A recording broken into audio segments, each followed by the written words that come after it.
Hey everybody, I'm heading off to Florida here in the next couple days, so I thought I would make a video about one of my favorite places in the United States, and that is Key West. If you haven't been to Key West, I recommend giving it a whirl, giving it a try. If you're just looking for somewhere to go, technically that you don't need a passport to go to, you can fly into in a relatively decent amount of time, or, if you're in Miami, you happen to be in Miami and you want to take a day trip, day and a half, 2 day trip away from the hustle and bustle of Miami. Key West is an interesting place. It's kind of like its own little culture. I really enjoyed it. The food was amazing. The drive down there was awesome. Definitely a beautiful drive. I can see if you drive that, every 2 weeks or something, it's probably uninspiring as most of the drives are if you have to do them for certain reasons. But if you're from a landlocked state like I am, it was a fantastic drive.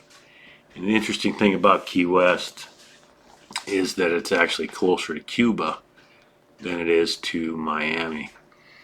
So some facts about Key West. Most people, if you hear the name Key West, you think about a beach town with a bunch of parties, sandy coastline, and year-round sunshine, and that's kind of true.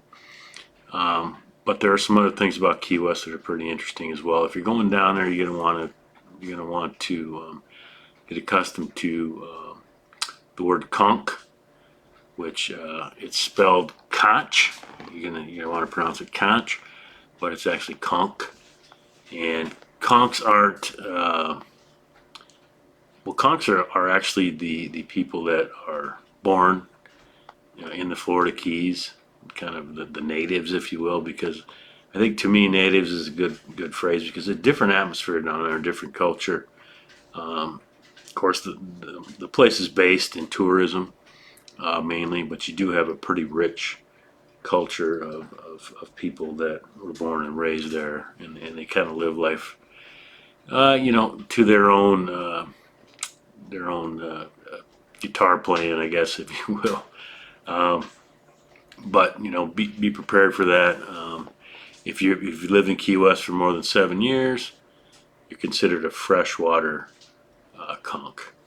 So, but that being said, it's very welcoming. I don't want to give you the impression that it isn't.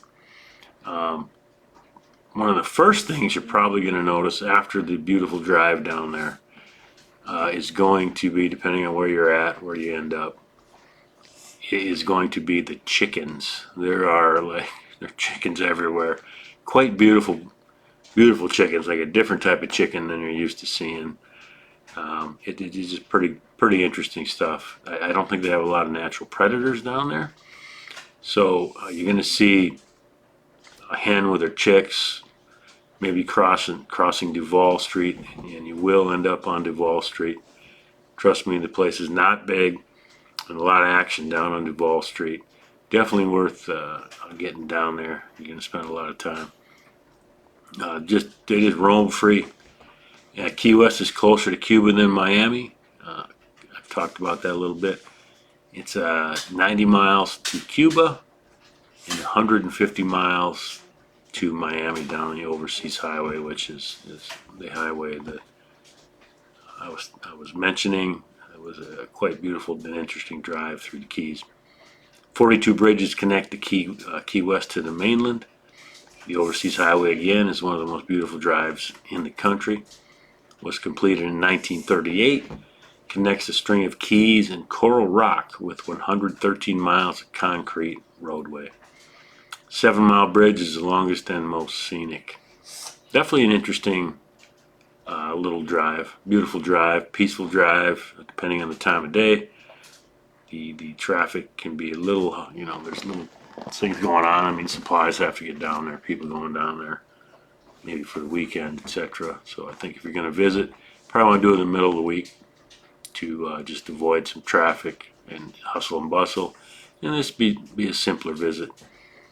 The when you're driving down there as well on the Overseas Highway, you're going to notice off to the right in a lot of places there will be bridges and this is an old railroad. That was the first transportation or availability of access to Key West.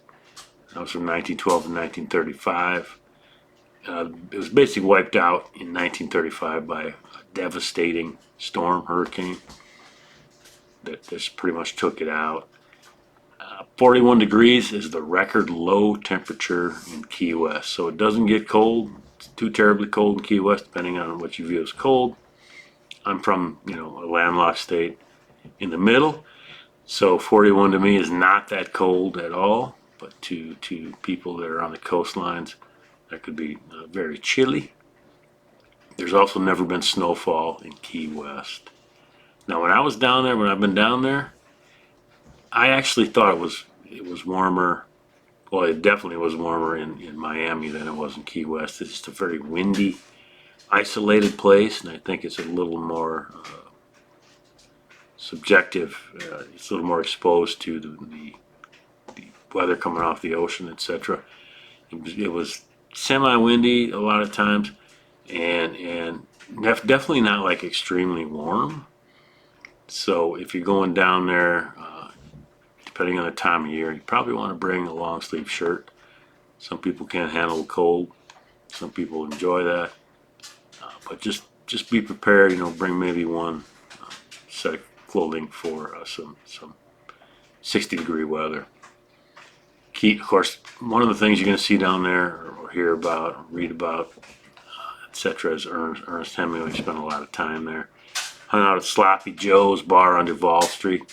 And let me tell you, that is an appropriate name, man. When I was down there, we went there. And I went in there, and man, I'd left pretty sloppy. It's just a great time, great atmosphere. You can get wherever you need to go. You don't need to drive. You just get a ride, call whoever, whenever, wherever. Gonna come get you. You're gonna be back to your hotel, wherever you're staying, in no time. It's just a really fun little place. A different atmosphere than say a Miami Beach. I think the people are more genuine down there. It's just not as cloudy and uncertain. You just kind of have a feeling that you kind of are fit in, and you can be a little more comfortable. Those people down there are used, the majority of their income is from tourism, so they treat you as such. I really enjoyed it.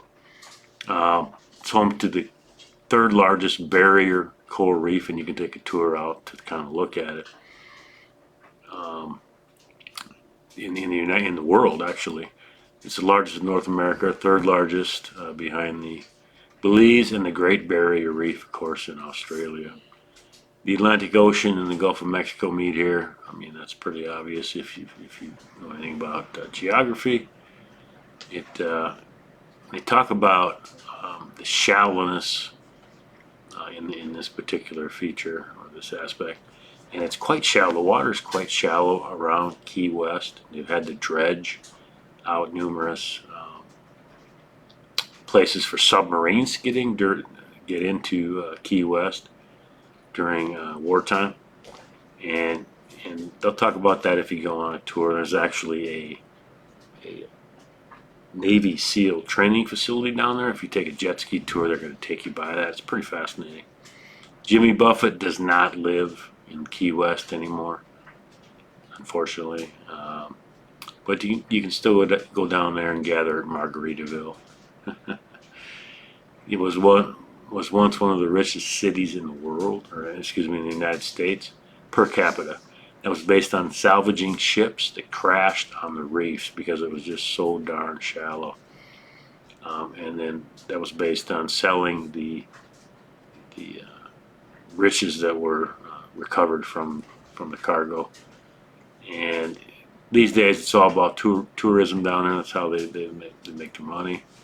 And Duval Street is a mile-long pub crawl, and it most definitely is. If you go down there, if you enjoy the nightlife at all, you're going to end up on Duval Street. If you don't drink, don't be too disappointed. Don't fret too much, because there's tons of great food. There's tons of people watching. There's tons of little shops you can go into, grab some key lime pie, and just kind of enjoy the night. The island's only 8 square miles, 4 miles long, 2 miles wide. It's not a large place. It's very congested in that regard, and that leads to the fact that key limes are not grown anymore in Key West. I don't think they have the area to grow them. That's just the way it goes. And most of the key limes are from Mexico, India, and the West Indies. If you have time, you want to head out to take inhabited islands of the Dry Tortugas. There's Fort Jefferson out there. You can take a tour of that. Pretty cool. I thought about doing that. Didn't get time. Did see some awesome sea turtles though on a tour. Amazing. They're amazing animals. Huge, huge, huge, huge.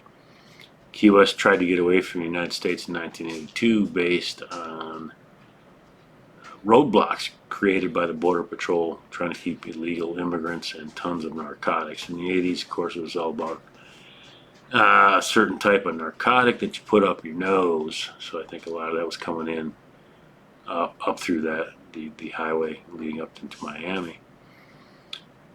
The island is haunted. If you're into that kind of thing, you take a tour of a house and get some information, some insight, and enforce your beliefs in that regard. Just a pretty cool little place, and it's very little, very congested. You can walk to a lot of places depending on where you're staying. And I really recommend if you want to get away from the Miami hustle and bustle, to head down to Key West for a day or two and just absorb it all. Walk around, spend some time there, have some fun, talk to people, get to meet some friends. Trust me,